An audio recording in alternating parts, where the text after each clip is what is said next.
Hi friends, welcome to my channel. ఈరోజు మనం చెప్పుకోబోయే topic 9th class physics second lesson మన చుట్టూ ఉన్న పదార్థం శుద్ధమైన అనే టాపిక్ కోసం మనం ఈరోజు క్లియర్గా తెలుసుకుందాం. ఓకే, టాపిక్లోకి వెళ్ళే ముందు ఈ వీడియో కానీ మీకు నచ్చినట్లయితే స్కిప్ చేయకుండా లాస్ట్ వరకు చూసి లైక్, షేర్, సబ్స్క్రైబ్ చేయండి. ఓకే, ఇకైతే టాపిక్లోకి వెళ్దాం. మిశ్రమం అంటే ఏంటి? మిశ్రమం అంటే ఏంటి? ఒకటి లేదా ఒకటి కంటే ఎక్కువ శుద్ధమైన పదార్థాల కలయిక. శుద్ధమైన పదార్థాల కలయికను ఏమంటారు అంటే మిశ్రమం అని అంటారు. ఒకటి కంటే ఎక్కువ శుద్ధమైన పదార్థాల కలయికని మిశ్రమం అని అంటారు. మిశ్రమానికి ఎగ్జాంపుల్గా చెప్పుకోబడింది పాలు. పాలలో ఒకటి కంటే ఎక్కువ శుద్ధమైన పదార్థాల కలయిక ఉంటుంది కాబట్టి పాలని ఒక మిశ్రమంగా తీసుకుంటాం. అయితే శుద్ధమైన పదార్థాలకు ఉదాహరణగా చెప్పుకోబడ్డ ఉదాహరణలు NaCl సాల్ట్, నెక్స్ట్ పంచదార, సాల్ట్ అనేవి శుద్ధమైన పదార్థాలకు ఉదాహరణగా చెప్పుకోబడ్డ ఉదాహరణలు. అయితే శుద్ధమైన పదార్థం అంటే ఏంటి అంటే ఒకే రకానికి చెందిన శుద్ధమైన అనుఘటకాలు. అంటే ఒక మొత్తం పదార్థంలోని అనుఘటకాలు అనేవి శుద్ధమైన ఒకే రకానికి చెందిన అనుఘటకాలు కలిగి దాని యొక్క సంఘటనం అంతా కూడా పూర్తిగా ఒకే విధంగా ఉండి కలిసిపోయే విధంగా శుద్ధమైన అనుఘటకాలు కలిగి ఉండి సంఘటనం అంతా పూర్తిగా ఒకే విధంగా ఉండే పదార్థాన్ని ఏమంటారు అంటే శుద్ధమైన పదార్థం అని అంటారు. శుద్ధమైన పదార్థాలకు ఉదాహరణ NaCl, పంచదార. ఓకే, ఏకశుద్ధ పదార్థాలు కానివి. శుద్ధ పదార్థాలు కానివి ఏంటి అంటే ఒకే శుద్ధ పదార్థాలు, ఏకశుద్ధ పదార్థాలు కానివి కూల్ డ్రింక్స్లో ఏమేమి ఉంటాయి అంటే కూల్ డ్రింక్స్లో ద్రవం అనేది ఉంటుంది, వాయువు అనేది, కార్బన్ డైఆక్సైడ్ అనేది ఉంటుంది. కాబట్టి రెండు కలగలిపి అంటే భిన్నమైన అనుఘటకాలు అనేవి కలిగి ఉంది. శుద్ధమైన అనుఘటకాలు అంటే ఒకే ఒక్క అనుఘటకం మొత్తం కూడా వ్యాప్తి చెందితే దాన్ని శుద్ధ పదార్థం అంటారు.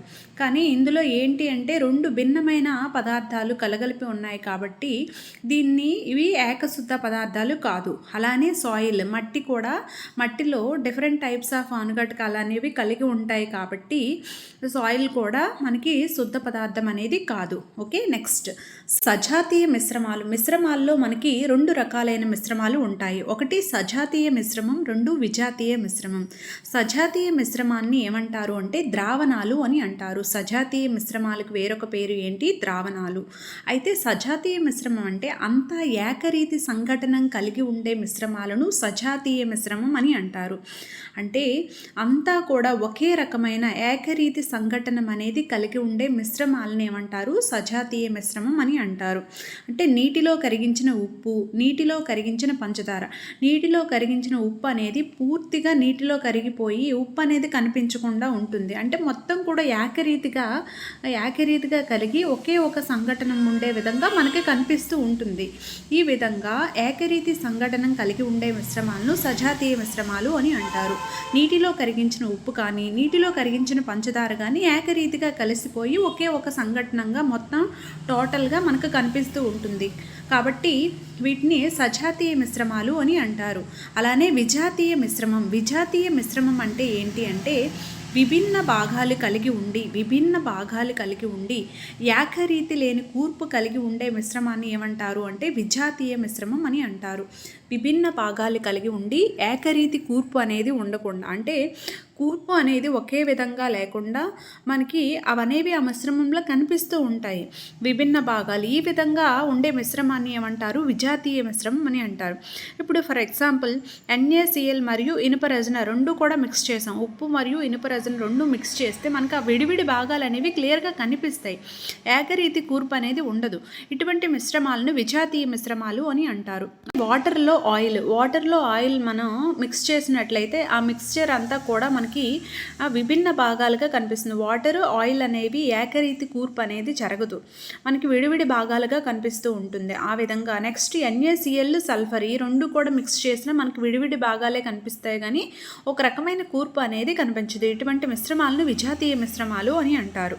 ఓకే, నెక్స్ట్ ద్రావణం అంటే ఏంటి? ద్రావణం అంటే రెండు లేదా అంతకంటే ఎక్కువ పదార్థాలతో కూడిన సజాతీయ మిశ్రమాన్ని ద్రావణం అని అంటారు. 2 లేదా అంతకన్నా ఎక్కువ పదార్థాలతో కూడిన సజాతీయ మిశ్రమం. సజాతీయ మిశ్రమం అంటే ఒకే రకమైన కూర్పు అనేది దీంట్లో కనిపిస్తూ ఉంటుంది. ఇటువంటి మిశ్రమాన్ని ద్రావణం అని అంటారు. ఎగ్జాంపుల్ నిమ్మరసం, సోడా వాటర్. సోడా వాటర్ని కానీ మరియు నిమ్మరసాన్ని కానీ మనం తీసుకున్నట్లయితే ఇవన్నీ కూడా 2 లేదా అంతకన్నా ఎక్కువ పదార్థాలతో మిక్స్ అయినా కానీ అవి సజాతీయ మిశ్రమం వలె కనిపిస్తాయి. ఇటువంటి వాటిని ద్రావణం అని అంటారు. ఓకే, ద్రావణాలు అంటే ఒక్క ద్రవ పదార్థాలకే సంబంధించింది కాదు, ఇది ఘన వాయు పదార్థాలలో కూడా ద్రావణాలు మిక్సర్ అనేది మనకి కనిపిస్తూ ఉంటుంది. అయితే ఘన ద్రావణాలకి ఉదాహరణగా తీసుకోబడ్డవి మిశ్రమ లోహాలు. నెక్స్ట్ వాయు ద్రావణాలకు ఉదాహరణగా చెప్పుకోబడ్డది ఏది అంటే గాలిలో వివిధ రకాలైన మిశ్రమాలు కలిగి ఉండి వాయు ద్రావణంగా పిలువబడుతుంది. అలానే మిశ్రమ లోహాలు కూడా వివిధ రకాలైన లోహాలు అనేవి మిక్సింగ్ చేసి ఘన ద్రావణాలుగా పిలువబడతాయి. కణస్థాయి నుండి సజాతీయతను కలిగి ఉండేది ఏది అంటే ద్రావణం. అంటే కణాల యొక్క కణస్థాయి నుండే ద్రావణం యొక్క కణాలను తీసుకుంటే ఆ కణస్థాయి నుండే సజాతీయత అనే లక్షణాన్ని కలిగి ఉంటుంది ఏది అంటే ద్రావణం. నెక్స్ట్ మిశ్రమ లోహం అంటే ఏమిటి? మిశ్రమ లోహాల గురించి మనం మాట్లాడితే మిశ్రమ లోహం అంటే ఏంటి?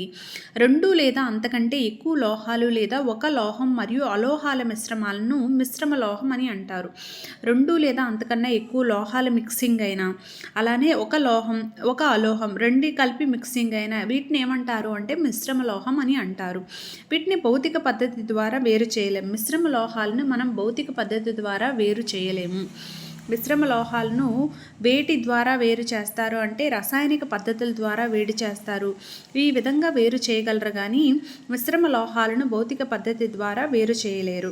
ఓకే, ఎగ్జాంపుల్ ఇత్తడిని మనం తీసుకుంటే ఆ ఇత్తడిలో 30% జింక్ అనేది ఉంటుంది, 70% కాపర్ అనేది ఉంటుంది. ఓకే, జింక్ మూలకం కాపర్ మూలకం అనేది ఎంత పర్సంటేజ్లో ఇత్తడిలో ఉంటుంది అంటే 30% జింక్ ఉంటుంది, 70% కాపర్ ఉంటుంది. ఓకే, నెక్స్ట్ ఓకే, ద్రావణంలో మనం ఏ అనుఘటకాలు ఉంటాయి అంటే ద్రావణి అనేది ఉంటుంది, ద్రావితం అని ఉంటుంది. ద్రావితం కలిపి మనకి ద్రావణంగా పిలువబడుతుంది. ఓకే, ద్రావణి అంటే ఏంటి అంటే ద్రావణంలో ఒక అనుఘటకం మరో అనుఘటకాన్ని కరిగించుకునే అంశం ఉంటుంది. ఒక అనుఘటకం అనేది ఇంకొక అనుఘటకాన్ని కరిగించుకుంటుంది. ఈ విధంగా ఏదైతే కరిగించుకుంటుందో అటువంటి అంశాన్ని ఏమంటారు అంటే ద్రావణి అని అంటారు. అధిక పరిమాణంలో ఉన్న అనుఘటకం అంటే పంచదార నీరుని తీసుకుంటే అందులో నీరు అనేది ఎక్కువ పర్సంటేజ్ అనేది ఉంటుంది, పంచదార చాలా తక్కువ పర్సంటేజ్ ఉంటుంది. ఎక్కువ పర్సంటేజ్లో ఉండే వాటర్ అనేది అధిక పరిమాణంలో ఉన్న అనుఘటకం అనేది ద్రావణి అవుతుంది. ఏదైతే తనలో కరిగించుకుంటుందో అటువంటి అంశాన్ని ద్రావణి అని అంటారు. అధిక పరిమాణంలో ఉంటుంది పంచదారలో వాటర్. నెక్స్ట్ తక్కువ పరిమాణంలో గల అనుఘటకాన్ని ద్రావితం అని అంటారు. ద్రావితం అంటే పంచదారనే ఎగ్జాంపుల్గా తీసుకుంటే ఇది అనేది ద్రావితం అవుతుంది. ద్రావితం అంటే ద్రావణంలో కరిగే స్వభావం ఉన్న ద్రావణ అనుఘటకం ఏది అంటే ద్రావితం. ద్రావణిలో కరిగే స్వభావం ఉన్న ద్రావణ అనుఘటకం ఏది అంటే ద్రావితం. ఓకే, ఎగ్జాంపుల్ పంచదార జలద్రావణంలో ద్రావణి అనేది పంచదార ఉన్న జలద్రావణం అంటే వాటర్, ద్రావితం అనేది పంచదార అవుతుంది. ఈ విధంగా ద్రావణంలో ద్రావణి ద్రావితం అనే 2 అంశాలు అనేవి మనకి ఉంటాయి. ఓకే, నెక్స్ట్ టింక్చర్ అయోడిన్ మనం తీసుకున్నట్లయితే ఆ టింక్చర్ అయోడిన్లో ద్రావణి అనేది ఆల్కహాల్ అవుతుంది, అదే ద్రావితం అనేది అయోడిన్ అవుతుంది. అయోడిన్ అనేది ఘన రూపంలో ఉంటుంది, ఆల్కహాల్ అనేది ద్రవ రూపంలో ఉంటుంది. Tincture iodine. నెక్స్ట్ సోడా వాటర్ని తీసుకుంటే అందులో ద్రావణి అనేది వాటర్ అవుతుంది. నెక్స్ట్ ద్రావితం అనేది CO2 అవుతుంది, అంటే CO2 వాయువు. ఈ విధంగా ద్రావితం అనేది సోడా నీరులో కలిగి ఉంటుంది. నెక్స్ట్ వాయువు గల ద్రావణం ఏది అంటే గాలి. ఓకే, వాయువు ఉండే ద్రావణం ఏది అంటే గాలి అవుతుంది. అయితే గాలిలో మనకి ఏ అనుఘటకాలు ఉంటాయంటే O2 ఉంటుంది, 21%, నైట్రోజన్ ఉంటుంది, 78%, ఎక్స్ట్రా ఆర్గాన్, ఇవన్నీ కూడా ఎక్స్ట్రా ఉంటాయి. ఓకే, ఇవన్నీ కూడా అనుఘటకాలుగా చెప్పుకోబడతాయి గాలిలో ఉండే అనుఘటకాలు. ద్రావణ ధర్మాలు. ద్రావణానికి ఎటువంటి ధర్మాలు ఉన్నాయి అంటే ద్రావణం అనేది ఒక సజాతీయ మిశ్రమం. ద్రావణం అనేది ఒక సజాతీయ మిశ్రమం. అయితే ద్రావణంలో ఉండే కణాల యొక్క వ్యాసం ఎంత ఉంటుంది అంటే 1 నానోమీటర్ కంటే తక్కువగా ఉంటుంది. 1 నానోమీటర్ ఈక్వల్ టు 10⁻⁹ మీటర్స్ ఉంటుంది. 1 నానోమీటర్ ఈక్వల్ టు 10⁻⁹ మీటర్స్ ఉంటుంది. అంటే 10⁻⁹ మీటర్స్ కంటే చాలా తక్కువగా ఉంటుంది ద్రావణ కణాల వ్యాసం అనేది. అయితే ఈ ద్రావణంలో కాంతి ప్రసరణ మార్గం అనేది కనిపించదు. మనకి ద్రావణంలో కాంతి ప్రసరణ మార్గం కనిపించదు. అలానే ద్రావణంలో స్థిరమైనవి. ద్రావణాలు స్థిరమైనవి. ఏ విధంగా స్థిరమైనవి అంటే మిశ్రమం నుండి వడపోసినా కానీ ఆ కణాలను వేరు చేయలేము. అడుగు భాగాన కూడా ద్రావిత కణాలు చేరవు. ఈ ద్రావణాన్ని మనం వడపోసినా కానీ ఈ కణాలను వేరు చేయడానికి అవ్వదు. అలానే అడుగు భాగాన కూడా ద్రావిత కణాలు అనేవి మనకి కనిపించవు.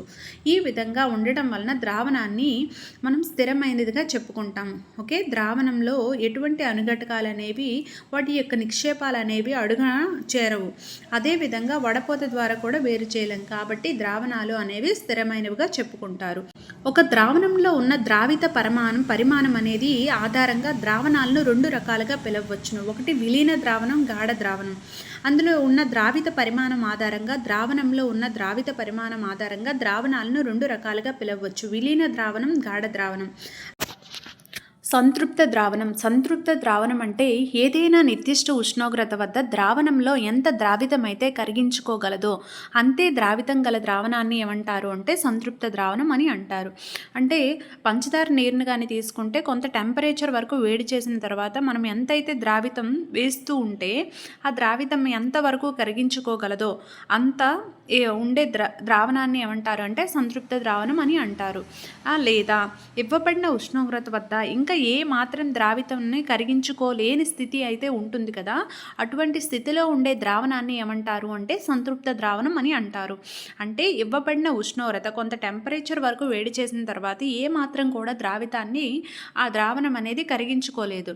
ఆ కరిగించుకోలేని స్థితి అయితే ఎప్పుడు వస్తుందో ఆ టైంలో ఉండే ద్రావణంని ఏమంటారు అంటే సంతృప్త ద్రావణం అని అంటారు. Okay, next ద్రావణీయత. ద్రావణీయత అంటే ఏదైనా నిర్దిష్ట ఉష్ణోగ్రత వద్ద సంతృప్త ద్రావణంలో ఎంతైతే ద్రావిత పరిమాణం అయితే ఉంటుందో ఆ ద్రావిత పరిమాణాన్ని ద్రావణీయత అని అంటారు. సంతృప్త ద్రావణంలో. ఓకే, ద్రావణీయత అనేది మనం ఎందులో క్యాలిక్యులేషన్ చేయాలి అంటే సంతృప్త ద్రావణంలో క్యాలిక్యులేషన్ చేయాలి. సంతృప్త ద్రావణంలో కరిగి ఉన్న ద్రావితం అయితే ఏదైతే ఉంటుందో ఆ ద్రావిత పరిమాణాన్ని ద్రావణీయత అంటారు. ఓకే, నెక్స్ట్ అసంతృప్త ద్రావణంలో ఒక ద్రావణంలో గల ద్రావిత పరిమాణం సంతృప్త స్థాయి కంటే తక్కువగా ఉంటే ఆ ద్రావణాన్ని అసంతృప్త ద్రావణం అని అంటారు. అంటే సంతృప్త స్థాయి ద్రావిత పరిమాణం అనేది సంతృప్త స్థాయి కన్నా తక్కువగా ఉంటే అటువంటి ద్రావణాన్ని అసంతృప్త ద్రావణం అని అంటారు. ఓకే, నెక్స్ట్ ద్రావణ గాఢత. ద్రావణ గాఢత అంటే నిర్దిష్ట పరిమాణం. నిర్దిష్ట పరిమాణం అంటే ఆ ద్రావణం యొక్క ద్రవ్యరాశి ఘనపరిమాణం ఈ రెండింటిని తీసుకుంటే ఈ రెండింటిని ఒకటి కాకపోతే ఇంకొకటి. ద్రావణ గాఢతలో నిర్దిష్ట పరిమాణం గల ద్రావణంలో గల ద్రావిత పరిమాణముని ఆ ద్రావణ గాఢత అని అంటారు.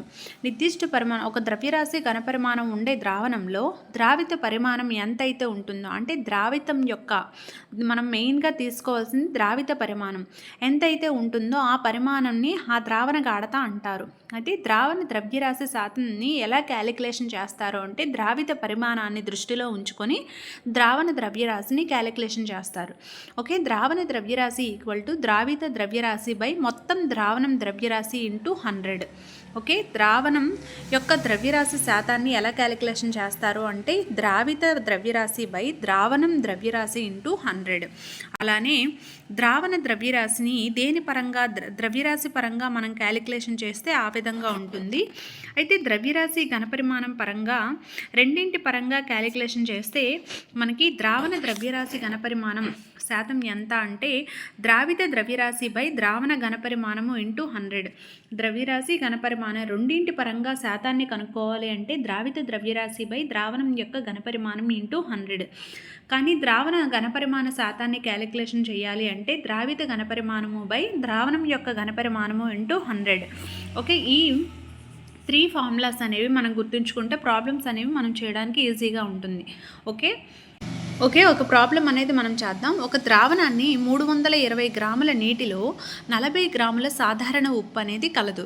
అయినా ద్రావణ గాఢతను ద్రవ్యరాశి పరంగా లెక్కించండి. ద్రవ్యరాశి పరంగా మనం లెక్కించాలి అనంటే దానికి ఒక ఫార్ములా ఉంది. ఏంటి? ద్రావితం యొక్క ద్రవ్యరాశి బై ద్రావణం యొక్క ద్రవ్యరాశి ఇంటూ 100. ద్రావణం యొక్క ద్రవ్యరాశి అనంటే ఇప్పుడు ఒక ద్రావణాన్ని తీసుకుంటే అందులో ద్రావణి అనేది ఎంత ఉంటుంది? 320 గ్రాముల నీటిలో 40 గ్రాముల సాధారణ ఉప్పు అనేది కలపబడింది. అంటే టోటల్గా ద్రావణి అనేది నీరు అవుతుంది, ద్రావితం అంటే ఉప్పు అవుతుంది. ఈ రెండు మిక్సింగ్ చేస్తే కదా మనకు ద్రావణం అనేది వస్తుంది. అంటే ద్రావణం ద్రవ్యరాశి అంటే 320 గ్రాముల నీరు ద్రవ్యరాశి, 40 గ్రాముల సాధారణ ఉప్పు ద్రవ్యరాశిని రెండింటిని కలిపి క్యాలిక్యులేషన్ చేయాలి. అలానే ఇందులో ద్రావిత ద్రవ్యరాశి 40 గ్రాములు ఉంటుంది ఇంటూ 100. ఈ విధంగా మనం క్యాలిక్యులేషన్ చేస్తే ద్రావణ ద్రవ్యరాశి గాఢత ద్రవ్యరాశి పరంగా మనం క్యాలిక్యులేషన్లో మనకి వస్తుంది. ఓకే, ఈ విధంగా 11.1% అనేది మనకి వస్తుంది. నెక్స్ట్ 293 కెల్విన్ ఉష్ణోగ్రత వద్ద సంతృప్త ద్రావణం తయారీ కొరకు 100 గ్రాముల నీటిలో 36 గ్రాముల సోడియం క్లోరైడ్ని కరిగించిన ఈ ఉష్ణోగ్రత వద్ద ద్రావణ గాఢత ఎంత? ద్రావణ గాఢత అనేది ఎంత అవుతుంది అని అడిగాడు. అయితే మనకి ఉష్ణోగ్రత వద్ద సంతృప్త ద్రావణ తయారీ కోసం మనకి నీటి శాతం ఎంత ఇచ్చున్నాడు? 100 గ్రామ్స్ ఇచ్చున్నాడు. సోడియం క్లోరైడ్ అనేది 36 ఇచ్చున్నారు. అయితే దీన్ని ద్రవ్యరాశి పరంగా దేని పరంగా మనం కనుక్కోవాలి అని అంటే ద్రవ్యరాశి పరంగా కనుక్కోవాలి. సేమ్ పైన మనం ఏ విధంగా చేసామో ప్రాబ్లం సేమ్ అదే విధంగా వస్తుంది. 100 + 36 136 కింద 36 పైన ఇంటూ 100 23.5% అనేది వస్తుంది. ఈ విధంగా ఈ 2 ప్రాబ్లమ్స్ అనేవి మనకి టెక్స్ట్ బుక్లో ఇవ్వడం జరిగింది. అవలంబనము అంటే ఏంటి అంటే యానకం అంతా ద్రావిత కణాలు కరగకుండా తేలియాడుతూ ఉండే విజాతీయ మిశ్రమాలను అవలంబనం అని అంటారు. అవలంబనం అనేది ఒక విజాతీయ మిశ్రమం.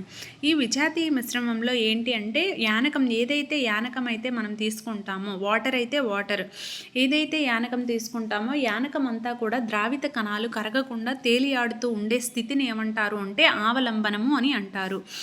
అయితే ఆవలంబనాలు అనేవి మన కంటికి కనిపిస్తాయి, ద్రావణాలలో అనేవి మన కంటికి కనిపించవు సంఘటనలు, కానీ ఆవలంబనంలో మన కంటికి కనిపిస్తూ ఉంటాయి. ఆవలంబనం యొక్క లక్షణాలు ఏ విధంగా ఉంటాయంటే ఇది ఒక విజాతీయ మిశ్రమం. ఈ కణాలు మన కంటితో చూడగలం. కాంతిని పరిక్షేపణం చెందిస్తుంది.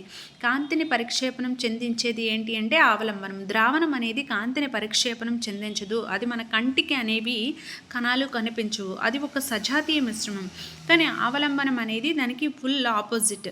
విజాతీయ మిశ్రమం కంటితో చూడగలం, కాంతిని పరిక్షేపణం చెందిస్తుంది. ఆవలంబనాలు అనేవి అస్థిరమైనవి. ఏంటి అంటే అవి మనం వడపోత ద్వారా వేరు చేయగలము. ఈ విధంగా కింద అడుగు భాగాన్ని కూడా చేరడం వల్ల ఈ అణుకటకాలు అనేవి ఉండిపోతాయి కింద అడుగు భాగాన. అవి కరగకుండా తేలియాడుతూ ఉండడం వలన నెక్స్ట్ వాటిని వడపోత ద్వారా వేరు చేయగలం కాబట్టి ఇవి అనేవి అస్థిరమైనవి. కానీ ద్రావణాలు అనేవి మనం స్థిరమైనవి అని నేర్చుకున్నాం, ఎందుకంటే అవి వేరు చేయలేము, వడపోత ద్వారా కానీ వేరు చేయలేము, అడుగు భాగాన కూడా కరగకుండా ఉండిపోవు. ఈ విధంగా అవి స్థిరమైనవి, ఇవి అస్థిరమైనవి ఆవలంబనాలు. ఓకే, నెక్స్ట్ వన్ వచ్చి కొల్లాయిడ్స్. కొల్లాయిడ్లు అంటే కొల్లాయిడ్ కాంజికాభ ద్రావణం. కొల్లాయిడ్లను ఏమంటారు అంటే కాంజికాభ ద్రావణం అని అంటారు. అయితే కొల్లాయిడ్ ద్రావణం అనేది ఒక విజాతీయ ద్రావణం. ఉదాహరణకి పాలు తీసుకుందాం. పాలు అనేది ఒక విజాతీయ ద్రావణం. అయితే కొల్లాయిడ్ కణాలు అనేవి చాలా చిన్నగా ఉండడం వలన అవి మన కంటికి అనేవి కనిపించవు, కానీ కాంతి పరిక్షేపణం అనేది చెందుతూ ఉంటుంది. కాంతి పరిక్షేపణం అనేది కొల్లాయిడ్ చెందుతుంది. ఈ కాంతి పరిక్షేపణం చెందే ప్రభావాన్ని ఏమంటారు అంటే టెండాల్ ప్రభావం అని అంటారు. కొల్లాయిడ్ ద్రావణంలో కాంతి పరిక్షేపణం చెందడాన్ని ఏమంటారు అంటే టెండాల్ ప్రభావం అని అంటారు. అయితే కొల్లాయిడ్ ధర్మాలు ఏ విధంగా ఉంటాయంటే కొల్లాయిడ్ అనేది ఒక విజాతీయ మిశ్రమం. కొల్లాయిడ్ అనేది ఒక విజాతీయ మిశ్రమం. కంటితో ఈ కణాలను చూడలేము. కొల్లాయిడ్లో కణాలు అనేవి మనం కంటితో చూడలేము, కానీ కాంతి పరిక్షేపణం అనేది చెందించగలదు. కాంతి పరిక్షేపణం అనేది కొల్లాయిడ్ ద్రావణాలు అనేవి చేయించగలవు. Okay, next one.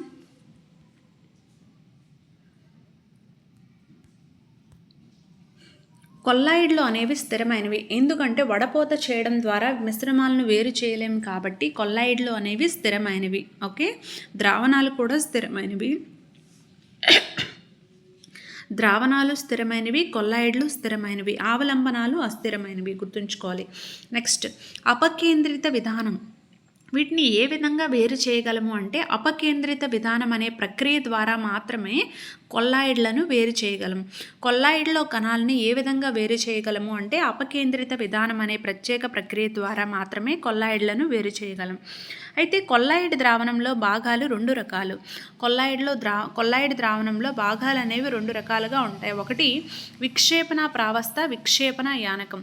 విక్షేపణ ప్రావస్థ అనేది మనకు ద్రావణంలో ద్రావితం వంటి భాగం. విక్షేపణ యానకం అయితే ద్రావణి వంటి భాగం. ఓకే, ఏదైతే తనలో కరిగించుకుంటుందో అటువంటిది కొల్లాయిడ్ ద్రావణంలో ఏది అంటే విక్షేపణ యానకం. విక్షేపణ ప్రావస్థ అంటే ద్రావితం వంటి భాగం. అయితే ద్రావణాలు అనేవి స్థిరమైనవి, ఆవలంబనాలు అస్థిరమైనవి, కొల్లాయిడ్లు అనేవి స్థిరమైనవిగా చెప్పుకున్నాం కదా. ఇవనేవి మోస్ట్లీ ఇంపార్టెంట్. నెక్స్ట్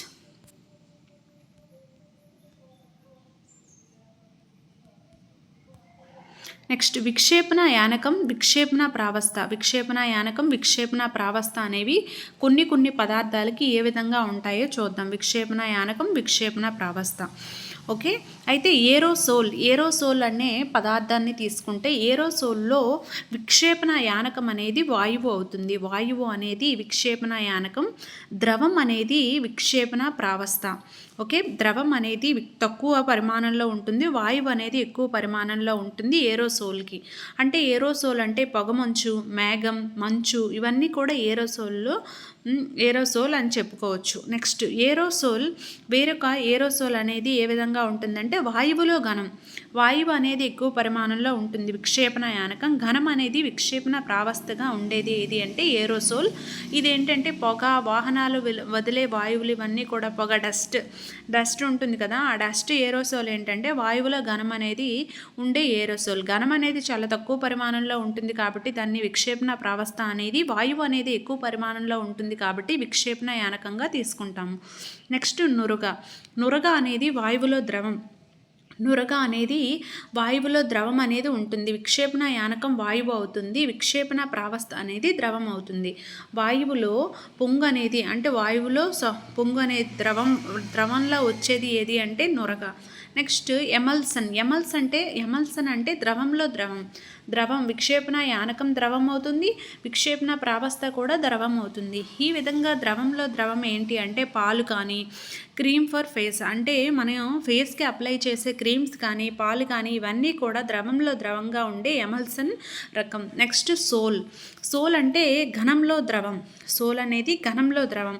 ఘనపరిమాణం అనేది విక్షేపణ యానకం అయి ఉండి ద్రవం అనేది విక్షేపణ ప్రావస్థ అవుతుంది. ఘనంలో ద్రవం అనేది బురద మరియు మిల్క్ ఆఫ్ మెగ్నీషియం ఇవన్నీ కూడా వీటిని ఏమంటారంటే సోల్ అని అంటారు.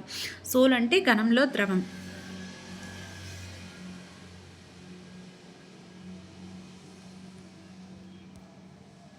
నెక్స్ట్ నురగ అనేది మనం వాయువులో ద్రవం చూసాం. ఇప్పుడు వాయువులో ఘనం అనేది కూడా నురగగా చెప్పుకుంటారు. అంటే రబ్బర్ని కానీ, స్పాంజ్ రాయిని కానీ మనం తీసుకుంటే అవి వాయువులో ఘనం అనేది ఉంటుంది. నెక్స్ట్ జెల్ అంటే ద్రవంలో ఘనం. విక్షేపణ యానకం అయితే ద్రవం అవుతుంది, ఘనం అనేది విక్షేపణ ప్రావస్థ తక్కువ పరిమాణంలో ఉండేది జెల్. జున్నును కానీ, వెన్నను కానీ, జెల్లీని కానీ తీసుకుంటే ఇవన్నీ కూడా జెల్ రూపంగా ఉంటాయి. నెక్స్ట్ ఘనసోల్ అంటే ఘనంలో ఘనం. రంగురాళ్ళు కానీ, మిల్కీ గ్లాసెస్ కానీ, రంగురాళ్ళు ఇవన్నీ కూడా ఘనంలో ఘనంగా ఉండే ఘనసోల్గా చెప్పుకో. ఇవన్నీ కూడా కొల్లాయిడ్ ద్రావణాలు, కాంజికాబా ద్రావణాలు. ఓకే, నెక్స్ట్ ఒక స్థితి నుండి ఇంకో స్థితికి జరిగే పరస్పర స్థితి మార్పు అనేది భౌతిక మార్పు. అంటే స్థితిలో మాత్రమే వాటి యొక్క స్థితి ఏ విధంగా ఉంటుందో, ఘన స్థితి, ద్రవ స్థితి, వాయు స్థితులు అనేవి ఉంటాయి కదా మనకి. ఈ విధంగా స్థితిలో మార్పు జరిగితే అదేంటవుతుంది అంటే భౌతిక మార్పు అవుతుంది. భౌతిక మార్పుకు ఉదాహరణగా నీరు మంచుగా మారడం కానీ, నీటి ఆవిరిగా మారడం. నీరు మంచుగా మారి నీటి ఆవిరిగా మారుతుంది, మరి నీటి ఆవిరి నీరుగా మారుతుంది. ఈ విధంగా స్థితిలో మార్పు జరగడాన్ని ఏమంటారు అంటే భౌతిక మార్పులు అని అంటారు. ఒక పదార్థం రసాయన సంఘటనలో మార్పు అనేది రసాయనిక మార్పు అవుతుంది. రసాయనిక సంఘటనలో ఒక పదార్థాన్ని తీసుకుంటే దాని యొక్క రసాయనిక సంఘటనలో మార్పు అనేది రసాయనిక మార్పు. ఎగ్జాంపుల్, మండటం అనేది ఒక రసాయనిక మార్పు. నెక్స్ట్, భౌతిక రసాయనిక మార్పులు రెండు కూడా జరిగే ఉదాహరణగా చెప్పుకోబడ్డ పదార్థం ఏది అంటే కొవ్వొత్తి. కొవ్వొత్తులో క్యాండిల్ అనేది కరుగుతూ ఉంటుంది. క్యాండిల్ కరగడం వలన అదొక రకమైన స్థితి మార్పు, భౌతిక మార్పు అనేది జరుగుతుంది. మరియు మండటం అనే ప్రక్రియ అనేది కొవ్వొత్తులో జరుగుతుంది కాబట్టి అందులో రసాయనిక మార్పు కూడా జరుగుతుంది. ఈ విధంగా భౌతిక రసాయనిక మార్పులు రెండూ జరిగేదానికి ఉదాహరణగా చెప్పుకోబడ్డ పదార్థం కొవ్వొత్తి. నెక్స్ట్, శుద్ధ పదార్థం. శుద్ధ పదార్థం అంటే రసాయనిక సంఘటన ఆధారంగా శుద్ధ పదార్థాలను రెండు రకాలుగా వర్గీకరిస్తారు. శుద్ధ పదార్థం అంటే మనం చెప్పుకున్నాం ఏంటంటే ఇందులో పదార్థం అనేది ఒక ఏకరీతి కూర్పు అనేది జరుగుతుంది. ఒకే ఒక సంఘటన అనేది పదార్థం మొత్తం కూడా ఉంటుంది. ఇటువంటి పదార్థాలను శుద్ధ పదార్థాలు అని మనం ముందు చదువుకున్నాం. ఈ రసాయనిక సంఘటన ఆధారంగా శుద్ధ పదార్థాలను ఎన్ని రకాలుగా వర్గీకరించవచ్చు, డివైడ్ చేయవచ్చు అంటే 2 టైప్స్గా డివైడ్ చేయవచ్చు. ఒకటి మూలకాలు, 2 సంయోగ పదార్థాలు. మూలకాలు అంటే మూలకాన్ని మొట్టమొదటిసారిగా మూలకం అనే పదాన్ని ఫస్ట్గా యూజ్ చేసిన వ్యక్తి రాబర్ట్ బాయిల్. ఎప్పుడు అంటే 1661లోని రాబర్ట్ బాయిల్ మూలకం అనే పదార్థాన్ని మొట్టమొదటిసారిగా యూజ్ చేశారు. అయితే మూలకానికి ఉపయుక్తంగా ఒక నిర్వచనాన్ని ఇచ్చింది మాత్రం లేవోయిజర్, ఆంటోనీ లేవోయిజర్. ఇతను ఫ్రెంచ్ వ్యక్తి. ఇతని కాలం 1743 to 94 ఈ మధ్యలో ఉన్న పీరియడ్ అంతా కూడా లేవోయిజర్ యొక్క పీరియడ్. అయితే మూలకానికి ఎటువంటి నిర్వచనాన్ని ఇచ్చారు అంటే మూలకం పదార్థం యొక్క మూల రూపమని, దాన్ని రసాయనిక చర్య ద్వారా సూక్ష్మ పదార్థంగా డివైడ్ చేయలేమని చెప్పిన వ్యక్తి ఎవరు అంటే లేవోయిజర్. మూలకం అనేది పదార్థం యొక్క మూల రూపం అని, దాన్ని రసాయనిక చర్య ద్వారా డివైడ్ చేయలేమని చెప్పారు. అయితే మూలకాలను సాధారణంగా 3 రకాలుగా డివైడ్ చేస్తారు. ఒకటి లోహాలు, అలోహాలు, అర్ధలోహాలు. మూలకాలు 3 టైప్స్: లోహాలు, అలోహాలు, అర్ధలోహాలుగా డివైడ్ చేయడం జరిగింది. అయితే ఇందులో మనకి లోహాలకు వస్తే లోహ ధర్మాలు ఏ విధంగా ఉంటాయి, అలోహ ధర్మాలు ఏ విధంగా ఉంటాయి ఇప్పుడు చూద్దాం. అయితే లోహ ధర్మాల్లో మనకి ద్యుతి గుణం కలిగి ఉంటుంది. ద్యుతి అనేది అంటే మెరుస్తూ ఉండే గుణాన్ని కలిగి ఉండేది ద్యుతి అని అర్థం. ద్యుతి గుణం, మెరుస్తూ ఉంటాయి లోహాలు అనేవి. కలర్స్ అనేవి, లోహాల యొక్క కలర్స్ అనేవి వెండి రంగులో ఉంటాయి, బూడిద రంగులో ఉంటాయి, బంగారు పసుపు వర్ణంలో ఉంటాయి. అంటే ఎక్కువ డిఫరెంట్ టైప్స్ ఆఫ్ కలర్స్ అనేవి ఉండవు. అవి ఎక్కువ శాతంలో వెండి కలర్లో ఉంటాయి, బూడిద లేదా బంగారం పసుపు రంగులో ఉంటాయి. నెక్స్ట్, ఉష్ణ మరియు విద్యుత్ వాహకతను కలిగి ఉంటాయి. విద్యుత్ వాహకతను, ఉష్ణ వాహకతను కలిగి ఉంటాయి. తాంతవీయతను కలిగి ఉంటాయి. అంటే అవి వాటిని ఏమంటారంటే తీగలుగా చేసే సామర్థ్యం అనేది లోహాలకు కలిగి ఉంటాయి. నెక్స్ట్, స్థరణీయత అంటే రేకుల టైపు, రేకుల విధంగా లోహాలను మర్చుకోవచ్చు. స్థరణీయత గుణాన్ని కలిగి ఉంటాయి. ధ్వని గుణం కూడా కలిగి ఉంటుంది. ధ్వని గుణం కలిగి ఉంటుంది, స్థరణీయత కలిగి ఉంటాయి, తాంతవీయతను కలిగి ఉంటాయి. ఇవన్నీ గుణాలు ఉండే ఏవి అంటే లోహ ధర్మాలుగా చెప్పుకుంటాం. ఎగ్జాంపుల్, లోహాలకి ఎగ్జాంపుల్ బంగారం, వెండి, ఇనుము, రాగి, సోడియం, పొటాషియం ఇవన్నీ కూడా లోహాలు. నెక్స్ట్, అలోహాల కోసం తెలుసుకుందాం.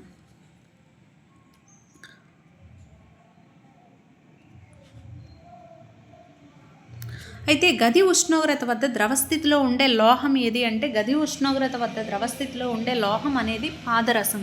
పాదరసం అనేది గది ఉష్ణోగ్రత వద్ద ద్రవ రూపంలో ఉండే లోహం. ఓకే, నెక్స్ట్, అలోహ ధర్మాల్లో డిఫరెంట్ కలర్స్ అనేవి మనకు కలిగి ఉంటాయి. అలోహాలను తీసుకుంటే అవి డిఫరెంట్ టైప్స్ ఆఫ్ కలర్స్ అనేవి కలిగి ఉంటాయి. అధమ ఉష్ణవాహక, విద్యుత్ వాహకాలు అంటే ఇవి తమలో ఉష్ణాన్ని కానీ విద్యుత్ని కానీ ప్రసరింప చేయనివ్వవు. అలోహాలు అనేవి ద్యుతి గుణం కానీ, ధ్వని గుణం కానీ, స్థరణీయత గుణం కానీ ఇవేవి కూడా అలోహాల్లో ఉండవు. ఓకే, అలోహాలకి ఎగ్జాంపుల్ హైడ్రోజన్ కానీ, oxygen, iodine, carbon, bromine, chlorine ఇవన్నీ కూడా అలోహాలుగా చెప్పుకోవచ్చు. ఓకే, నెక్స్ట్, అలోహాలు అయిపోయాయి. నెక్స్ట్ వన్ వచ్చి అర్ధలోహాలు ఏ విధంగా ఉంటాయో ఇప్పుడు తెలుసుకుందాం. అర్ధలోహాలు లోహాలకు, అర్ధలోహాలకు, అలోహాలకు మధ్యస్థ ధర్మాలను కలిగి ఉండేవే అర్ధలోహాలు. లోహాలకు, అలోహాలకు మధ్యస్థ ధర్మాలను కలిగి ఉండేవి ఏంటి? అర్ధలోహాలు. ఎగ్జాంపుల్ బోరాన్, సిలికాన్, జెర్మేనియం ఇవన్నీ కూడా అర్ధలోహాల్లోకి మనకి ఎగ్జాంపుల్గా చెప్పుకుంటాం. అర్ధలోహాలకు example boron, silicon, germanium. Next ప్రస్తుతం ఉండే మూలకాలు ఎన్ని ఉన్నాయి అంటే 100+ మూలకాలు అనేవి ప్రస్తుతం ఉన్నాయి. ఇందులో ప్రకృతి నుండి లభించేవి ఎన్ని అంటే 92. రిమైనింగ్ మూలకాలు ఏమిటి అంటే ఈ 92 కాకుండా రిమైనింగ్ ఉండే మూలకాలన్నీ కూడా ఆర్టిఫిషియల్, మానవ నిర్మితాలవి. ఈ మూలకాలు అనేవి ప్రకృతి నుండి లభించిన మూలకాలు అనేవి 92. నెక్స్ట్ అధిక శాతం మూలకాల స్థితి ఏ స్థితి అంటే ఘనస్థితిలో ఉంటాయి. అధిక శాతం మూలకాలు ఏ స్థితిని కలిగి ఉంటాయి? ఘనస్థితి. గది ఉష్ణోగ్రత వద్ద వాయు మూలకాలు ఏవి అంటే 11 అనేవి గది ఉష్ణోగ్రత వద్ద ఉండే వాయు మూలకాలుగా చెప్పుకోవచ్చు. గది ఉష్ణోగ్రత వద్ద ఉండే ద్రవ మూలకాలు 2. ఒకటి పాదరసం, ఒకటి బ్రోమిన్. పాదరసం, బ్రోమిన్ ఈ రెండు కూడా గది ఉష్ణోగ్రత వద్ద ఉన్న ద్రవ మూలకాలు. అయితే గది ఉష్ణోగ్రత కన్నా కొద్దిగా ఎక్కువ ఉష్ణోగ్రతలో ద్రవస్థితిలోకి మారే మూలకాలు ఏవి అంటే గాలియం, సీజియం. ఈ రెండు కూడా గది ఉష్ణోగ్రత వద్ద కన్నా ఎక్కువ ఉష్ణోగ్రతలో ఉంచితే అవి రెండు కూడా ద్రవస్థితిలో ఉండే మూలకాలుగా చెప్పుకోబడ్డాయి. Gallium 1, caesium 1. వీటి యొక్క టెంపరేచర్ ఎంతకు పెంచాలి అంటే 303 కెల్విన్లు పెంచితే ఈ గాలియం, సీజియం కూడా రెండు కూడా ద్రవస్థితిలో ఉంటాయి 303 కెల్విన్ల టెంపరేచర్ వద్ద. నెక్స్ట్ సంయోగ పదార్థాలు అంటే స్థిర అనుపాతంలో ఒకదానితో ఒకటి రసాయనికంగా సంయోగం చెందిన 2 లేదా అంతకంటే ఎక్కువ మూలకాలు గల పదార్థాలను ఏమంటారు అంటే సంయోగ పదార్థాలు అని అంటారు. అంటే 2 లేదా అంతకంటే ఎక్కువ మూలక పదార్థాలు స్థిర అనుపాతంలో ఒకదానికి ఒకటి రసాయనికంగా సంయోగం చెందిస్తే ఆ పదార్థాలను ఏమంటారు అంటే సంయోగ పదార్థాలు అని అంటారు. ఓకే. రంగు లేని, వాసన లేని మరియు దహనశీల వాయువు ఏది? రంగులేని, వాసన లేని దహనశీల వాయువు హైడ్రోజన్ వాయువు. రంగులేని కుళ్ళిన కోడిగుడ్డు వాసన వచ్చే వాయువు ఏది అంటే H2S, హైడ్రోజన్ సల్ఫైడ్ అనేది రంగులేని కుళ్ళిన కోడిగుడ్డు వాసన వచ్చే వాయువు. అయితే అనుఘటక ధర్మాలు యథావిధిగా ఉండి మిశ్రమంలో అదే విధంగా ఆయా అనుఘటకాలను వేరు చేయగలిగితే అది ఏ మార్పు అంటే భౌతిక మార్పు. అనుఘటక ధర్మాలు అనేవి యథావిధిగా ఉండి మిశ్రమంలో అదే విధంగా అనుఘటకాలను మనం ఏ విధంగా అయితే అనుఘటకాలను తీసుకున్నామో అదే విధంగా వాటిని వేరు చేయగలిగితే అది భౌతిక మార్పు అవుతుంది. ఓకే. నెక్స్ట్ మిశ్రమ పదార్థాలు, సంయోగ పదార్థాలు. ఓకే. మిశ్రమ పదార్థాలు, సంయోగ పదార్థాల యొక్క డిఫరెన్సెస్ ఏ విధంగా ఉంటాయి అంటే మిశ్రమ పదార్థాలు అంటే మూలకాలు లేదా సంయోగ పదార్థాల కలయిక ద్వారా ఏర్పడేవి మిశ్రమాలు. మూలకాలు లేదా సంయోగ పదార్థాల కలయిక ద్వారా ఏర్పడేవి ఏంటి? మిశ్రమాలు. కానీ కొత్త సంయోగ పదార్థం వీటిలో ఏర్పడదు. మిశ్రమాల వలన ఒక కొత్త సంయోగ పదార్థం అనేది ఏర్పడదు. దీనిలో 2 అనుఘటకాలు మనం తీసుకున్నామంటే ఆ 2 అనుఘటకాలు మనకు క్లియర్గా కనిపిస్తూ ఉంటాయి. మిశ్రమం విభిన్న సంఘటనలను కలిగి ఉంటుంది. అంటే టోటల్గా ఒకే ఒక సంఘటనంగా మారదు. మనం 2 తీసుకున్నాం, ఇప్పుడు పంచదార, ఉప్పు తీసుకున్నాం, మనకి రెండింటిని మిక్స్ చేసిన ఆ 2 సంఘటనలు అనేవి కలవవు. ఈ విధంగా విభిన్న సంఘటనలు కలిగి ఉండేది మిశ్రమం. ఇవేంటంటే ఇందులో కొత్త సంయోగ పదార్థం అనేది ఏర్పడదు. అనుఘటక పదార్థ ధర్మాలను చూపించేది మిశ్రమ పదార్థం. అనుఘటకం ఏదైతే మనం తీసుకుంటామో ఆ అనుఘటకం యొక్క ధర్మాలే మనకు క్లియర్గా కనిపిస్తూ ఉంటాయి మిశ్రమ పదార్థాలలో. ఓకే. రసాయనిక చర్య ద్వారా కొత్త పదార్థం అనేది ఏర్పాటు ఎందులో జరుగుతుంది అంటే సంయోగ పదార్థంలో జరుగుతుంది. ఏర్పడిన కొత్త పదార్థం యొక్క సంఘటన ఎల్లప్పుడూ స్థిరంగానే ఉంటుంది. ఎప్పుడైతే ఒక కొత్త పదార్థం ఏర్పడిందో దాని యొక్క సంఘటన అనేది స్థిరంగా ఉంటుంది. నెక్స్ట్ కొత్త పదార్థం పూర్తి భిన్నత్వంను చూపించే పదార్థాలు సంయోగ పదార్థాలు. అంటే ఇప్పుడు ఏర్పడిన కొత్త పదార్థం అనేది 2 సంఘటనలను కలిపితే ఏర్పడిన కొత్త పదార్థం అనేది వేరేగా అంటే పూర్తిగా భిన్నత్వాన్ని చూపిస్తుంది. ఆ 2 సంఘటనల నుండి పూర్తిగా భిన్నత్వాన్ని చూపిస్తూ ఉంటుంది. అయితే మిశ్రమ పదార్థాలను భౌతిక పద్ధతుల ద్వారా వేరు చేయవచ్చు. మిశ్రమ పదార్థంలో ఉండే అనుఘటకాలను భౌతిక పద్ధతుల ద్వారా వేరు చేయగలం. అయితే మనకి సంయోగ పదార్థాన్ని తీసుకుంటే వాటిని భౌతికంగా వేరు చేయలేము. రసాయనిక చర్య ద్వారానైనా విద్యుత్ రసాయనిక చర్యల ద్వారా మాత్రమే మనం వేరు చేయగలం. సంయోగ పదార్థాలను రసాయనిక మరియు విద్యుత్ రసాయనిక చర్యల ద్వారా మాత్రమే సెపరేట్ చేయగలం. ఈ విధంగా భౌతిక రసాయనిక చర్యల ద్వారా వేరు చేయగలం. వేటిని అంటే మిశ్రమ పదార్థాలను భౌతిక పద్ధతుల ద్వారా, నెక్స్ట్ సంయోగ పదార్థాలను రసాయనిక విద్యుత్ రసాయనిక చర్యల ద్వారా మాత్రమే సెపరేట్ చేయగలం. అయితే శుద్ధ పదార్థాలు మనకి ఏవేవి అంటే మూలకాలు, సంయోగ పదార్థాలు. మిశ్రమాలు అంటే సజాతీయ మిశ్రమాలు, విజాతీయ మిశ్రమాలు. ఈ విధంగా మనం నేర్చుకున్నాం. ఈ లెసన్లో ఇవన్నీ కూడా మనం క్లియర్గా నేర్చుకోవడం అయితే జరిగింది.